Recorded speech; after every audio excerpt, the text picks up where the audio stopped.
निवृत्त मुख्याध्यापकांची 9,46,000 रुपयांची ऑनलाईन फसवणूक.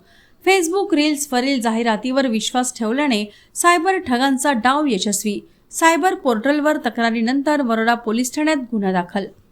फेसबुक रील्सवर केंद्रीय अर्थमंत्री निर्मला सीतारामन यांच्या नावाचा वापर करून जास्त परताव्याचे आमिष दाखवत एका निवृत्त मुख्याध्यापकाची तब्बल 9,46,220 रुपयांची ऑनलाईन फसवणूक झाल्याची घटना उघडकीस आली आहे. या प्रकरणी वरोरा पोलीस ठाण्यात अज्ञात आरोपीविरुद्ध गुन्हा दाखल करण्यात आला आहे.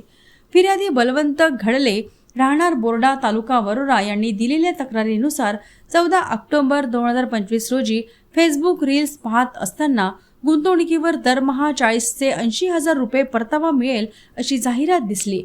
त्यामधील लिंकवर माहिती भरल्यानंतर स्वतःला अयान प्रणव असे सांगणाऱ्या व्यक्तीने संपर्क साधून प्रथम 22,020 रुपये जॉईनिंग फी भरण्यास सांगितले.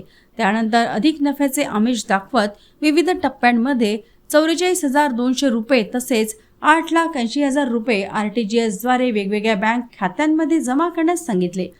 सदर रक्कम भरल्यानंतर 9 प्रो या ॲपमध्ये गुंतवणूक आणि नफा दिसत होता. मात्र 19 नोव्हेंबर 2025 रोजी पैसे काढण्याचा प्रयत्न केला असता तो नाकारण्यात आला आणि दुसऱ्याच दिवशी खात्यातील संपूर्ण शिल्लक शून्य दाखविण्यात आली.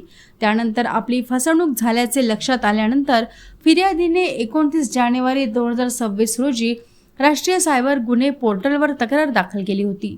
मात्र रक्कम परत न मिळाल्याने अखेर वरोरा पोलीस ठाण्यात तक्रार देण्यात आली.